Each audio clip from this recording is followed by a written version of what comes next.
అహ్మదాబాద్లో జరిగిన ఘోర విమాన ప్రమాద ఘటనలో కీలక పరిణామం చోటు చేసుకుంది. ఈ విమానానికి చెందిన బ్లాక్ బాక్స్ అధికారులు స్వాధీనం చేసుకున్నారు. ప్రమాదంపై దర్యాప్తులో black box, digital video recorder అత్యంత కీలకం కానున్నాయి. ఈ రెండింటిని దర్యాప్తు అధికారులు స్వాధీనం చేసుకున్నారు. విమానం పేలినప్పుడు అందులోని ఇంధనం కారణంగా ఏకంగా 1000 డిగ్రీల సెల్సియస్ ఉష్ణోగ్రత వెలువడింది. విమానం మొత్తం మంటల్లో చిక్కుకుంది. మృతదేహాలు మసి బొగ్గుల్లా మారాయంటే ప్రమాద తీవ్రతను అంచనా వేయొచ్చు. అయితే భారీ ఉష్ణోగ్రతలో కూడా బ్లాక్ బాక్స్ సురక్షితంగానే ఉంటుందని, అందులోని డేటా చిరిగిపోదని నిపుణులు చెబుతున్నారు. బ్లాక్ బాక్స్లో ప్రధానంగా 2 భాగాలుంటాయి. ఒకటి ఫ్లైట్ డేటా రికార్డర్, ఎఫ్డిఆర్ అంటారు. మరొకటి కాక్పిట్ వాయిస్ రికార్డర్, సివిఆర్. ఎఫ్డిఆర్లో సాంకేతికపరమైన అంశాలు అన్ని నిక్షిప్తమవుతాయి. అంటే విమానం ఎగురుతున్న ఎత్తు, వేగం, ఇంజిన్ పనితీరును ఇది రికార్డ్ చేస్తుంది. కాక్పిట్లోని శబ్దాలు, సంభాషణలు సివిఆర్లో నమోదవుతాయి. టైటానియం లేదా స్టెయిన్లెస్ స్టీల్తో బ్లాక్ బాక్స్ తయారు చేస్తారు. ఇది 1100 డిగ్రీల సెల్సియస్ ఉష్ణోగ్రతతో పాటు అత్యధిక ఒత్తిడిని సైతం తట్టుకోగలదు. అంతేకాదు ఇది వాటర్ ప్రూఫ్. నీటిలో 6000 మీటర్ల లోతును కూడా 30 రోజుల పాటు భద్రంగా ఉంటుంది.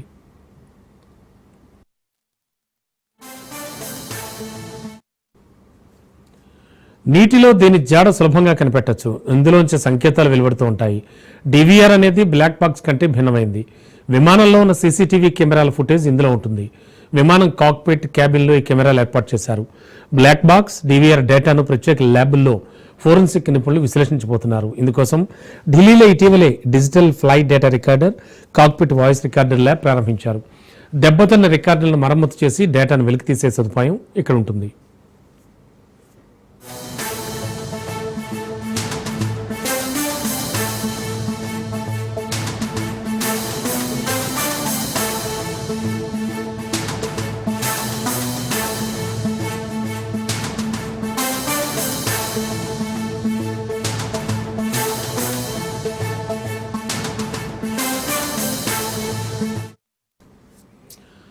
అహ్మదాబాద్ విమాన ప్రమాద ఘటనలో గుజరాత్ మాజీ ముఖ్యమంత్రి విజయ్ రూపానీతో పాటు మొత్తం 241 మంది ప్రయాణికులు, సిబ్బంది ప్రాణాలు కోల్పోయారు.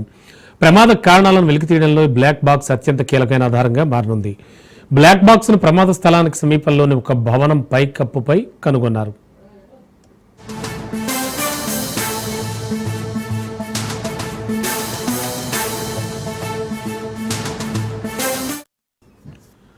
ఇదే అంశానికి సంబంధించి లేటెస్ట్ ఇన్ఫో అందించడానికి మా కరెస్పాండెంట్ సైదులు సిద్ధంగా ఉన్నారు. సైదులు, బ్లాక్ బాక్స్ దొరికింది అనేది ఒక నిజంగా అద్భుతమైన విషయం. అఫ్ కోర్స్ బ్లాక్ బాక్స్ చాలా ఎంత వేడినైనా తట్టుకునే శక్తి కలిగి ఉంటుంది కాబట్టి సో ఇప్పుడు దీని డేటాను విశ్లేషించే పనిలో ఉన్నారంటున్నారు. ఇంకా ఏమైనా కీలక సమాచారం అందింది అంటున్నారా? ఏమిటి సిచ్యువేషన్? రమణ, అహ్మదాబాద్ విమాన ప్రమాద ఘటన కొనసాగుతున్న దర్యాప్తు ఘటనా స్థలం నుంచి బ్లాక్ బాక్స్, డివిఆర్ బాక్స్ స్వాధీనం చేసుకున్నారు. సో ఇతర శాంపిల్స్ సేకరించినటువంటి ఫోరెన్సిక్ టీమ్ పూర్తి స్థాయిలో దర్యాప్తు జరుపుతున్నారు. ప్రస్తుతం అయితే బ్లాక్ బాక్స్ మనకి భద్రంగా ఉంది కాబట్టి సో అందులో చాలా కీలకమైన విషయాలు కూడా బయటపడే అవకాశం ఉంటుంది. ఎందుకంటే అహ్మదాబాద్ విమాన ప్రమాద ఘటనలో మృతదేహాలన్నీ మసిబొగ్గులా మారిపోయినా కూడా బ్లాక్ బాక్స్ మాత్రం చెక్కు కూడా చెదరలేదు. ఎందుకంటే కొన్ని డిగ్రీల సెల్సియస్ ఉష్ణోగ్రతలను సురక్షితంగా బ్లాక్ బాక్స్ లో ప్రధానంగా 2 భాగాలు, అంటే FDR flight data recorder, CVR cockpit voice recorder. So ఇందులో కొన్ని రికార్డ్ అవుతాయి కాబట్టి ప్రధానంగా చూస్తే మాత్రం మనకి నీటిలో 6000 మీటర్ల లోతున కూడా 30 రోజుల పాటు చాలా భద్రంగా బ్లాక్ బాక్స్ అంటే డివిఆర్ అనేది ఉంటుంది. సో ఇబ్బంది లేదు, అందులో ప్రతిదీ కూడా ఉంటుంది. అయితే సీసీటీవీ కెమెరాల ఫుటేజ్, విమానం కాక్పిట్ కేబిన్ లో ఈ కెమెరాలు ఏర్పాటు ఉంటాయి కాబట్టి ప్రత్యేక ల్యాబుల్లో బ్లాక్ బాక్స్, డివిఆర్ డేటాను విశ్లేషించిన నిపుణులు కాబట్టి సో ఖచ్చితంగా ఈ యొక్క వాయిస్ రికార్డర్ అనేది సివిఆర్ లో ఆల్రెడీ రికార్డ్ అయి ఉంటుంది. సో సాంకేతిక పరమైన ఏమైనా ఇబ్బందులు తలెత్తినప్పుడు మనకి ఎఫ్డిఆర్ లో రికార్డ్ అయి ఉంటుంది. సో ఎందుకు విమాన ప్రమాదం గల కారణాలు ఏంటి, అది టేకాఫ్ కాగానే ఒక నిమిషం వ్యవధిలోనే ఎందుకు ఫ్లైట్ నేరుగా వెళ్ళి ఆ యొక్క మెడికల్ కాలేజ్ భవనాన్ని ఢీకొనగల కారణాలు ఏంటి అనేది కూడా అందులో స్పష్టంగా రికార్డ్ అయి ఉంటుంది. సో అది పరిశీలిస్తున్నారు. సో ఇక voice record, cockpit voice record CVR లో కూడా మనకి పైలట్ ఏమైనా అత్యవసరంగా అతను ఏమైనా సమాచారం ఇవ్వాలనుకున్నప్పుడు సో అతను ఏం మాట్లాడాడు ఏంటి అనేది కూడా మనకి ప్రత్యేకించి అందులో రికార్డ్ అవుతుంది. సో అది కూడా పరిశీలిస్తున్నారు. ఆ సమయంలో పైలట్ ఏమైనా మాట్లాడారా, లేకపోతే అందులో ఉన్నటువంటి వారందరినీ కూడా అలర్ట్ చేశారా, విమానంలో ప్రయాణికులందరినీ కూడా అలర్ట్ చేశారా, ఏం చెప్పారు అతను ఏంటి అనేది కూడా అందులో స్పష్టంగా రికార్డ్ అవుతుంది కాబట్టి సో దాన్ని కూడా ఓపెన్ చేసి పరిశీలిస్తారు. సో కొంత టైం పట్టే అవకాశం అయితే కనిపిస్తుంది. భద్రంగా మాత్రం ఈ రెండు ఉండడంతో కొంత మనకి చాలా హ్యాపీ అని కూడా చెప్పవచ్చు. ఎందుకంటే హ్యాపీ అంటే ఒకటి, ఈ ఘటన విషాద ఘటన అయినప్పటికీ కూడా అసలు జరగడానికి గల కారణం ఏంటి అనేది కూడా మనం తెలుసుకునే ప్రయత్నంలో భాగంగా ఉంటుంది. ఎందుకంటే అసలు ఆ ఘటన ఎందుకు జరిగింది ఏంటి అనేది తెలియకపోతే మనకి హిస్టరీ లాగా మిగిలిపోవాల్సిన అవసరం ఉంటుంది. ఇలాంటి ప్రమాదాలు మరోసారి చోటు చేసుకునే అవకాశం కూడా ఉంటుంది. సో అందుకు ఇలాంటి ప్రమాదాలు మరోసారి చోటు చేసుకోకుండా ఉండాలంటే మాత్రం అసలు ఏం జరిగింది అనేది కూడా ఈ యొక్క black box cockpit voice recorder అనేది పరిశీలించిన తర్వాత మనకి స్పష్టంగా మనకి కొన్ని ఆధారాలు కూడా దొరికే అవకాశం కూడా ఉంటుంది. అర్థంగా దీనికి పునాది పడింది మాత్రం ప్రధానంగా చూస్తే మాత్రం మన దీనికి పునాది పడింది 1949లో మొదట జెట్ ఎయిర్లైనర్ కామెంట్ ను బ్రిటిష్ ఏవియేషన్ సంస్థ డిహాల్ ల్యాండ్ ప్రారంభించింది. ఈ జెట్ వేగం, విమానం తీరు,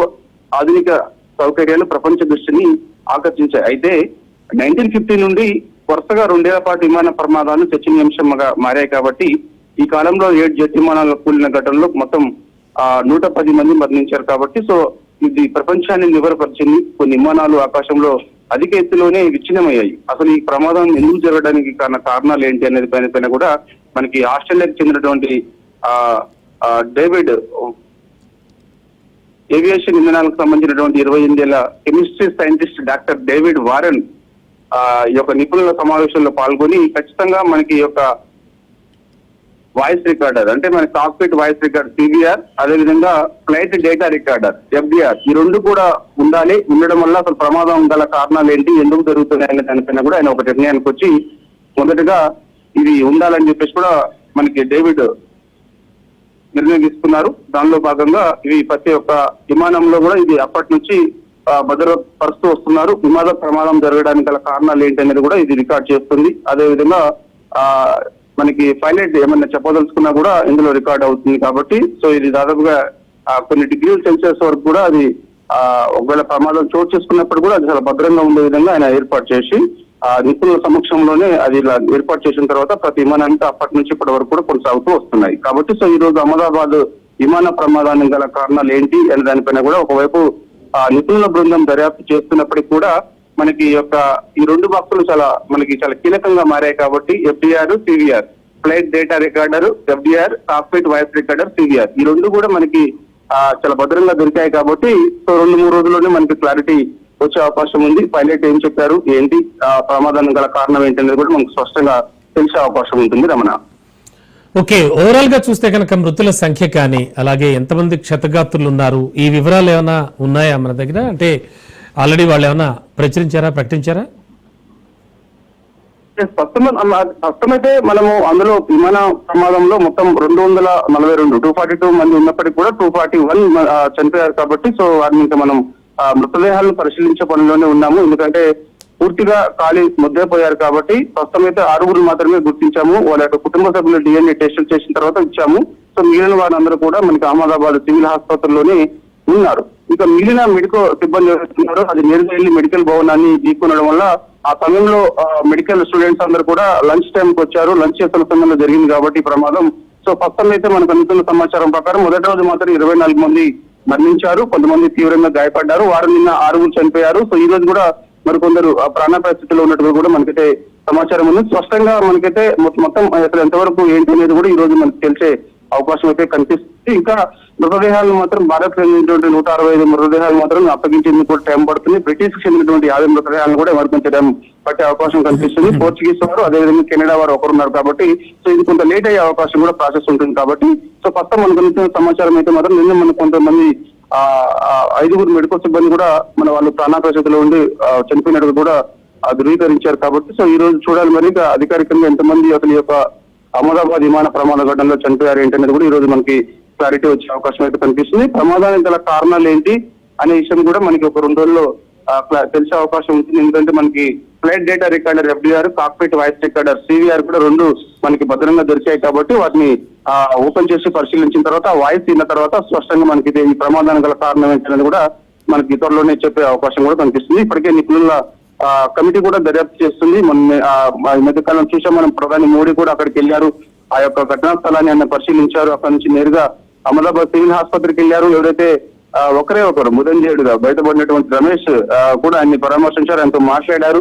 మిగిలిన కుటుంబ సభ్యులందరూ కూడా ఆయన ఓదార్చారు. మొత్తం ప్రపంచం, దేశం కాదు ప్రపంచం మొత్తం కూడా దిగ్భ్రాంతికి గురి చేసింది ఈ యొక్క ఘటన అని చెప్పేసి కూడా ఆయన చాలా ఎమోషన్ అయ్యారు. దాని తర్వాత భారత్ మొత్తం కూడా మీ వైపు మీకు ధైర్యంగా ఉన్నది మీకు చెప్పడానికి అని చెప్పేసి కూడా కుటుంబ సభ్యులు ఓదార్స్తూ ఆయన చాలా ఎమోషనల్ గా ఒక కుటుంబ సభ్యులతో మాట్లాడారు. కాబట్టి సో మనకి ఈ యొక్క అహ్మదాబాద్ ప్రమాదం గల ఘటన కారణాలు మొత్తం ఎంతమంది చనిపోయారు ఏంటనేది కూడా ఈ రోజు మనకి స్పష్టంగా తెలిసే అవకాశం ఉంటుంది Ramana. Okay, thank you Saidulu.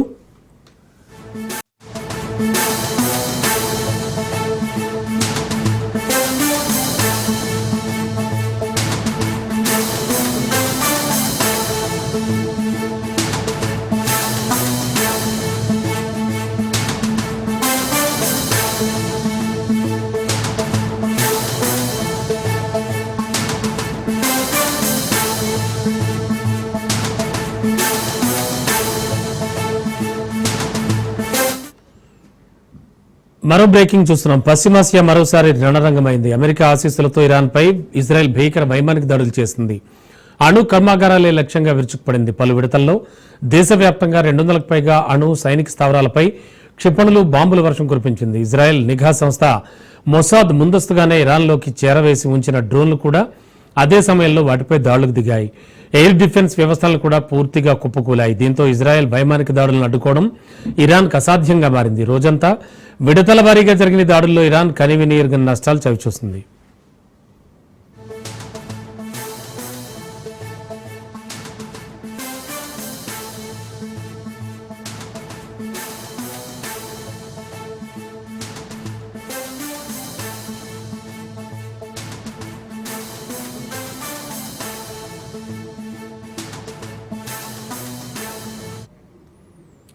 Army chief సహా తమ వారి మృతిని ఇరాన్ సుప్రీం నేత అయతుల్లా అలీ ఖొమేనీ ధృవీకరించారు.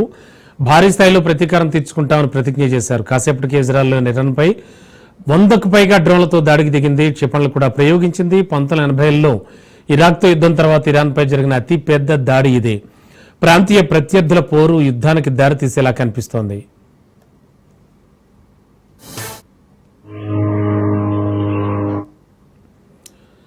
ఇరాన్ ప్రతిదాడుల హెచ్చరికలతో ఇజ్రాయెల్ జాతీయ ఎమర్జెన్సీ ప్రకటించింది. పౌరులు సురక్షిత ప్రాంతాల్లో ఉండాలని హోమ్ ఫ్రంట్ కమాండ్ అధికారుల సూచనలు పాటించాలని సూచించింది. దీంతో జనం నిత్యావసరాలను నిల్వ చేసి పెట్టుకునేందుకు సూపర్ మార్కెట్లకేసి పరుగులు తీశారు. అన్ని సరిహద్దుల వద్ద తమ సైనికులు సర్వసన్నద్ధంగా ఉన్నారని మిలిటరీ చీఫ్ ఇయాల్ జమీర్ హెచ్చరించారు.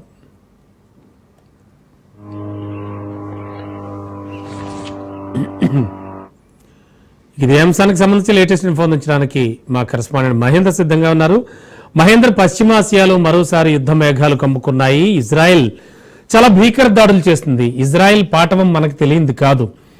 చాలా ఎయిర్ డిఫెన్స్ సిస్టమ్ అద్భుతంగా పనిచేసేటువంటి ఇజ్రాయెల్ డ్రోన్లతో విరుచుకుపడింది. అండ్ దీని వెనక ట్రంప్ ఇచ్చినటువంటి వార్నింగ్ కూడా కనిపిస్తోంది ఇరాన్కి. అండ్ ఎలా చూడాలి దాన్ని? పశ్చిమాసియా మరోసారి అయితే భగ్గుమంటుంది. నిన్నటి నుంచి నిన్న ఉదయం మొదలైనటువంటి ఈ ఇజ్రాయెల్ రాసేసినటువంటి ఈ అగ్గికి ఇంకా అమెరికా కూడా ఆద్యం పోస్తుంది వెనకాలని చెప్పొచ్చు. ఇజ్రాయెల్ ఇరాన్ మధ్య ఈ తీవ్ర స్థాయిలో అయితే యుద్ధం మొదలైంది నిన్నటి నుండి కూడా. మరి ఇరాన్ పై ఇజ్రాయెల్ నిన్న భీకర స్థాయిలో విరుచుపడగా ఇరాన్ సైతం అంతే స్థాయిలో ఏ మాత్రం సమయం తీసుకోకుండా ఇరాన్ బలగాలన్నీ కూడా అంతే స్థాయిలో ప్రతిదాడులు చేశాయి. తొలుత ఇరాన్ అణుస్థావరాలపై ఉన్న సైనిక ఉన్నతాధికారులు లక్ష్యంగా 100 క్షిపణులతో డ్రోన్లతో ఇజ్రాయెల్ దాడి చేసింది. మరి గురువారం నాడు అర్ధరాత్రి తర్వాత ఆ దాడులు ఇజ్రాయెల్ అయితే మొదలుపెట్టింది. శుక్రవారం సాయంత్రం కూడా కొనసాగిన పరిస్థితి కనిపిస్తుంది. మరి ఈ భీకర పోరులో కీలకమైన మిలిటరీ నాయకత్వాన్ని, అణుశాస్త్రవేత్తలను ఇరాన్ కోల్పోవడం, మరి ఆ దేశ అణు కేంద్రాల్లోని మౌలిక వస్తువులు తీవ్రంగా దెబ్బతిన్నట్టు కూడా ఇరాన్ ప్రకటించింది. ఇజ్రాయెల్ దాడుల్లో దాదాపు 78 మంది ఇరాన్ పౌరులు మృతి చెందినట్టు, 329 మంది గాయపడ్డట్టు కూడా సమాచారం తెలుస్తుంది. 2 ఇజ్రాయెల్ యుద్ధ విమానాలు కూల్చినట్లు ఇరాన్ ప్రకటించింది. అయితే దీన్ని టెల్ అవీవ్ వర్గాలు కూడా తోసిపుచ్చినట్టు పరిస్థితి కనిపించింది. ప్రతీకారదారులకు దిగినట్టు ఇరాన్ తొలుత భారీ సంఖ్యలో డ్రోన్లను ఇజ్రాయెల్ పై పంపింది. ఆ తర్వాత నేను రాత్రి నుంచి 100ల సంఖ్యలో క్షిపణులు కూడా ప్రయోగించి దీంతో టెల్ అవీవ్, జెరూసలంలో కూడా పలు చోట్ల పేలులు జరిగాయి. 10ల సంఖ్యలో ఇజ్రాయెల్ గాయపడ్డారు. పలు భవంతులు దెబ్బతిన్నాయి. ఈ టెల్ అవీవ్లోని ఇజ్రాయెల్ రక్షణ శాఖ ప్రధాన కార్యాలయం వద్ద పేలుళ్లు సంబంధించినట్టు కూడా స్థానిక మీడియా కూడా వెల్లడించడం జరిగింది. మరి ఇంకా ఇరాన్ ఎదురుదాడిలో నష్టం వివరాలను ఇజ్రాయెల్ అధికారికంగా ఇంకా ప్రకటించలేదు. దేశం మాత్రం అత్యధిక పరిస్థితి అయితే విజరించింది. దేశవ్యాప్తంగా సైన్యాన్ని అప్రమత్తం చేసింది. ఇజ్రాయెల్ దాడులపై Iran supreme leader Ayatollah Ali Khamenei కూడా మండిపడ్డారు. శిక్ష తీవ్రంగా ఉంటుంది. ఇజ్రాయెల్ పై హుక్కు ఉగ్గరించారు ఆయన. జాతిని ఉద్దేశించి ప్రసంగించిన ఆయన ఒక వీడియో సందేశాన్ని కూడా తెలిపారు. మరోవైపు ఎప్పటికైనా తమతో అణు ఒప్పందం కుదుర్చుకోవాలంటూ అమెరికా అధ్యక్షుడు ట్రంప్ ఇరాన్ ను కూడా సూచించారు. తాజా ఘటనపై ప్రపంచ దేశాలకు స్పందిస్తున్నాయి. తక్షణమే ఉద్రిక్తతను తగ్గించుకోవాలని ఇరు దేశాలకు ఇటు పడుతున్నాయి. మరి మూడో ప్రపంచ యుద్ధం తప్పదా అన్నట్టుగా ఇది అనుకున్నాయి. మరి ఇజ్రాయెల్ ఈ భీకరంగా మారింది. తాజాగా ఇరాన్ రాజధాని టెహ్రాన్ లో మొహరాబాద్ ఎయిర్పోర్ట్ లో ఇజ్రాయెల్ మిసైల్ దాడి చేసింది. భారీ స్థాయిలో మంటలు కూడా ఎగిసిపడి ఎయిర్పోర్ట్ పూర్తిగా తగలబడిపోయింది. ఇందుకు సంబంధించిన వీడియో కూడా ఒకటి కనిపిస్తుంది. అలాగే మూడో ప్రపంచం యుద్ధం మొదలైనట్లయినా అనే అనుమానాలు కూడా వస్తున్నాయి. ప్రజెంట్ ఇరాన్ ఇజ్రాయెల్ మధ్య మిసైల్ దాడులకు మిడిల్ ఈస్ట్ లో తీవ్ర ఉద్రిక్తత భయానక పరిస్థితులు నెలకొన్నాయి ప్రస్తుతం. మరి ఈ పరిణామాలు చూస్తుంటే మూడో ప్రపంచ యుద్ధం మొదలైపోయిందని అంతర్జాతీయ నిపుణులు కూడా పేర్కొంటున్నారు. ఇరాన్ ఇజ్రాయెల్ పోరును ఆపడం ఇక కష్టమేనని కూడా అభిప్రాయపడుతున్నారు. దీంతో వాణిజ్య పరంగా ప్రపంచ దేశాలపై తీవ్ర ప్రభావం పడుతుందని కూడా చెప్తున్నారు. ఆయిల్ ధరలు విపరీతంగా పెరిగే అవకాశం ఉందన్నట్ల పరిస్థితి కూడా వాళ్ళు విశ్లేషించిన పరిస్థితి కనిపిస్తుంది. మరి ఒకవేళ ఇప్పుడు కనుక ఈ యుద్ధం కొనసాగితే కనుక ఇక సామాన్యుడు బ్రతుకు అనేది కష్టమే అన్నట్టుగా మారిన పరిస్థితి ఉంది. మరి ఇరాన్ కు ఇప్పటికీ అమెరికా పెద్దన్న స్థానంలో ఉంటూ తామే అన్ని ఆపుతాం, తామే అన్ని చేస్తామంటూ వెనకాలండి యుద్ధం చేయించేటువంటి అమెరికా, ఆ ట్రంప్ కూడా తన రీతిలో మాట్లాడడం, తమతో ఒప్పందం కుదుర్చుకొని కుంటేనే ఇరాన్ పై ఇజ్రాయెల్ దాడులు సరైనవి. మొదటి నుంచి కూడా ఇరాన్ పై ఇజ్రాయెల్ చేసిన దాడులు సరైనవే. అమెరికా అనే అధ్యక్షులు అయితే తను చెప్తున్నారు. ఈ దాడుల గురించి తమకు ముందే తెలుసు. న్యూక్లియర్ డీల్ కోసం ఇరాన్ కు 60 రోజుల సమయం ఇచ్చాం. నేటికి 61 రోజు కూడా వచ్చింది. ఇప్పటికైనా మించిపోయింది లేదు. డీల్ పై సంతకం చేయండి, లేదంటే ఇజ్రాయెల్ చేతిలో ఇరాన్ నాశనం కావడం ఖాయం అన్నట్టుగా ఆయన పేర్కొన్నారు. అంటే మేము ప్రత్యక్షంగా యుద్ధం చేయట్లేదు, కానీ ఈ యుద్ధం గురించి మాకు తెలుసు అనేటట్టుగా ఇండైరెక్ట్ గా ఇరాన్ కి ఆయన వార్నింగ్ ఇస్తూనే ఈ రకంగా ఆయన మాట్లాడడం జరిగింది. మరి ఇప్పటికైతే ఇజ్రాయెల్ దాడుల్లో తమ ప్రమేయం లేదని చెప్తూనే అమెరికా ఆ దేశం సాయం చేస్తున్నట్టు తెలుస్తుంది. ఇజ్రాయెల్ పైకి ఇరాన్ ప్రయోగిస్తున్న డ్రోన్లు మిసైళ్లు కూర్చడంలో యుఎస్ మిలిటరీ ప్రత్యక్షంగా సాయం చేస్తున్నట్టు కూడా. Thank you.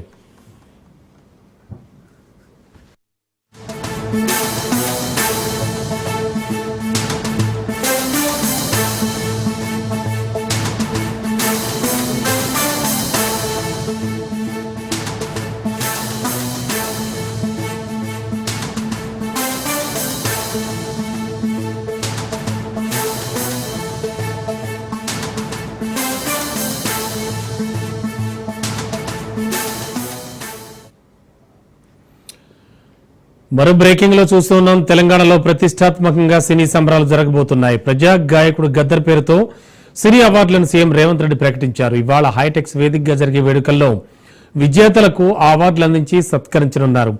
Telangana film development corporation ఆధ్వర్యంలో అవార్డుల ప్రదానోత్సవానికి ఘనంగా ఏర్పాట్లు చేశారు. ఈ అవార్డుల ప్రదానోత్సవానికి సీఎం రేవంత్ రెడ్డి ముఖ్య అతిథిగా హాజరు కానుండగా సినిమాటోగ్రఫీ మంత్రి కోమటిరెడ్డి వెంకటరెడ్డి, మేయర్ విజయలక్ష్మితో పాటు పలువురు మంత్రులు, ఎమ్మెల్యేలు హాజరు కానున్నారు.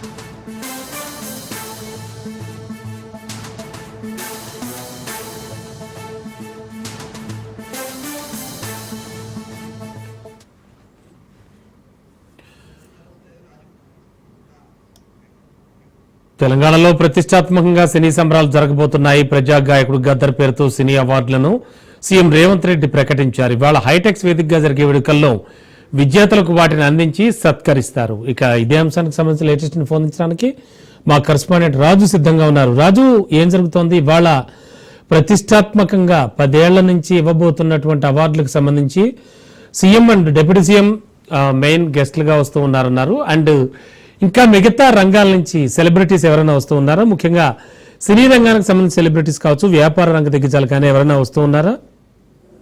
రమణ, రాష్ట్రంలో 10 ఏళ్ల తర్వాత సినీ సంబరాలు జరగబోతా ఉన్నాయి. ప్రజా గాయకుడు, ప్రజా యుద్ధనౌక గద్దర్ పేరుతో ఈ సినీ అవార్డులను ఇస్తామని చెప్పి కాంగ్రెస్ ప్రభుత్వం అధికారంలోకి రాకముందే ప్రకటించడం జరిగింది. అధికారంలోకి వచ్చిన తర్వాత గద్దర్ పేరుతో ఈ సినిమా అవార్డులు ఇస్తామని చెప్పేసి ఇప్పటికే దానికి సంబంధించి ఒక కమిటీ కూడా వేయడం జరిగింది. ఇప్పటికే చిత్రాలను కూడా ఎంపిక చేయడం జరిగింది. 10 ఏళ్ల పాటు గత ప్రభుత్వం ఇవ్వలేదు, మేము ఇస్తున్నామని చెప్పి 10 సంవత్సరాల నుంచి కూడా ఉత్తమ చిత్రాలను ఎంపిక చేయడం జరిగింది. 2024 సంవత్సరానికి అన్ని విభాగాలకు ఇప్పటికే ఆ సినిమా అవార్డులను ప్రకటించింది. ఇంకా గత 10 ఏళ్లకు సంబంధించి ఉత్తమ చిత్రాలకు సంబంధించి ఈ యొక్క అవార్డులను ఇస్తామని చెప్పి ప్రభుత్వం ఇప్పటికే ప్రకటించడం జరిగింది. ఇదైతే ఈ రోజు జరగబోయే ఈ యొక్క పురస్కారాలకు సంబంధించి ఇప్పటికే దీనికి సంబంధించి ఫిల్మ్ డెవలప్మెంట్ కార్పొరేషన్ గా ఉన్నటువంటి దిల్ రాజు ఇప్పటికే ఎఫ్డిసి కార్పొరేషన్ తరఫున ఆహ్వాన పత్రికలను ఇప్పటికే అందించడం జరిగింది. ఈ యొక్క పురస్కారాలకు సినీ, రాజకీయ, వ్యాపార ప్రముఖులు హాజరు కాబోతా ఉన్నారు. 5,000 మందికి పైగా కూడా ఈ యొక్క ఇన్విటేషన్లు ఇచ్చినట్టుగా కూడా తెలుస్తా ఉంది. దాదాపు సినీ సెలబ్రిటీలు, పెద్ద సెలబ్రిటీలు అందరూ కూడా హాజరు కాబోతా ఉన్నారని చెప్పి తెలుస్తా ఉంది. ఇంకా ఇప్పటికే దీనికి సంబంధించి ముఖ్య అతిథిగా CM Revanth Reddy, deputy CM Mallu Bhatti Vikramarka, ఇతర మంత్రులు కూడా హాజరు కాబోతా ఉన్నారు.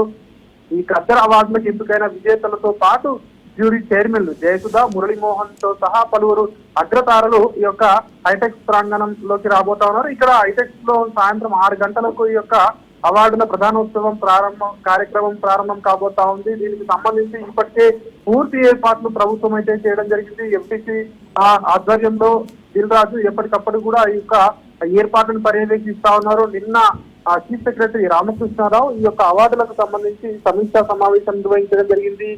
భద్రతకు సంబంధించి కూడా ఇప్పటికే పోలీసులకు కీలక ఆదేశాలు కూడా జారీ చేయడం జరిగింది. ఎట్లాంటి ఇబ్బందులు లేకుండా ఈ యొక్క కార్యక్రమం సజావుగా జరిగేందుకు అన్ని డిపార్ట్మెంట్లను సమన్వయం చేసుకుని పనిచేయాలని చెప్పేసి కూడా ట్రాఫిక్, అదేవిధంగా ఇటు పోలీసులను ఇప్పటికే సీఎస్ ఆదేశించడం జరిగింది. ఇక ఈ అవార్డులను మనం చూసుకున్నట్టయితే 2024 సంవత్సరానికి గాను ఉత్తమ చిత్రంగా కల్కి చిత్రానికి ప్రభాస్ సీఈఓగా ఉన్నటువంటి చిత్రానికి ఇవ్వడం జరిగింది. అదేవిధంగా ఈ యొక్క 2023 నుంచి కూడా 2014 నుంచి 2023 వరకు ఉత్తమ చిత్రాలకు అవార్డులను ప్రకటించడం జరిగింది. ఉత్తమ నటుడిగా పుష్ప 2 చిత్రానికి అల్లు అర్జున్ కి ముఖ్యమంత్రి చేతుల మీదుగా ఈ యొక్క అవార్డు ఇవ్వబోతా ఉన్నారు. ఉత్తమ నటిగా 35వ చిత్రానికి సంబంధించి నివేతా థామస్ ఈ యొక్క గద్దర్ తెలంగాణ పురస్కారాన్ని అందివ్వబోతా ఉన్నారు. ముఖ్యంగా చూసుకున్నట్టయితే 10 ఏళ్ల తర్వాత రాష్ట్రంలో మళ్ళీ జరుగుతా ఉన్నాయి కాబట్టి పెద్ద ఎత్తున నిర్వహించాలని ప్రభుత్వం అయితే ప్రతిష్టాత్మకంగా తీసుకుంది. ప్రధానంగా ఎవరైతే సినీ రంగంలో విశేష సేవలు అందించిన ప్రముఖుల పేరుతోనూ రాష్ట్ర ప్రభుత్వం ఈ ఏడాది ప్రత్యేకంగా 6 పురస్కారాలను ప్రకటించడం జరిగింది. ఎన్టీఆర్ జాతీయ పురస్కారాన్ని నందమూరి బాలకృష్ణకు, అదేవిధంగా దర్శకుడు మణిరత్నానికి పైడి జయరాజ్ అవార్డు, దర్శకుడు సుకుమార్ కు బిఎన్ రెడ్డి అవార్డు, అదేవిధంగా నిర్మాత అడ్డూరు పూర్ణచంద్రరావుకు నాగిరెడ్డి చక్రపాణి అవార్డును, యువ కథానాయకుడు విజయ్ దేవరకొండకు కాంతారావు అవార్డు, అదేవిధంగా రైటర్ ఎండమూరి వీరేంద్రనాథ్ను రఘుపతి వెంకయ్య నాయుడు అవార్డులతో ప్రభుత్వం సత్కరించబోతా ఉంది. దీనికి సంబంధించి ఇప్పటికే ఏర్పాట్లు కూడా పూర్తి చేయడం జరిగింది. ఆహ్వాన పత్రికలను కూడా ఇప్పటికే ఎఫ్డిసి అందరికీ కూడా అందించడం జరిగింది. కేవలం పాసులు ఉన్న వారే రావాలని చెప్పేసి ఇప్పటికే ప్రభుత్వం ప్రకటించడం జరిగింది. 5,000 మందికి వచ్చే గెస్ట్లకు సంబంధించి అక్కడ ఏర్పాట్లను కూడా హైటెక్స్ లో ఏర్పాట్లు చేస్తా ఉన్నారు.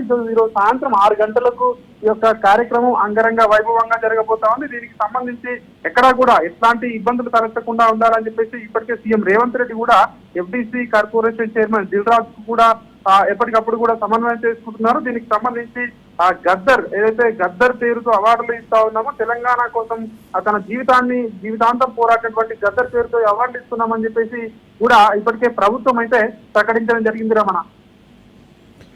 ఓకే, థ్యాంక్ యూ రాజు.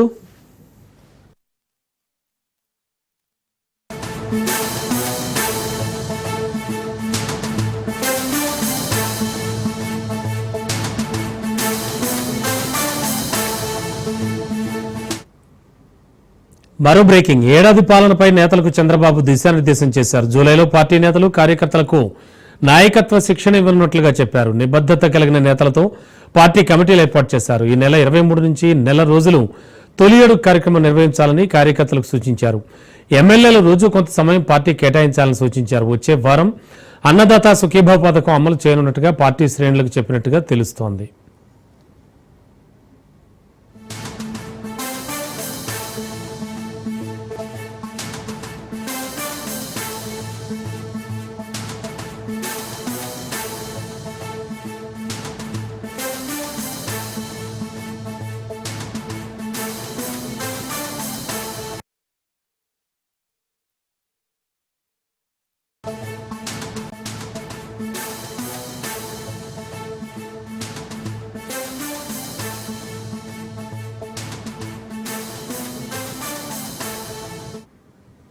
ఇక మరో బ్రేకింగ్ లో చూస్తున్నాం. ఇవాళ అహ్మదాబాద్ కు ఖర్గే, రాహుల్ గాంధీ వెళతారు.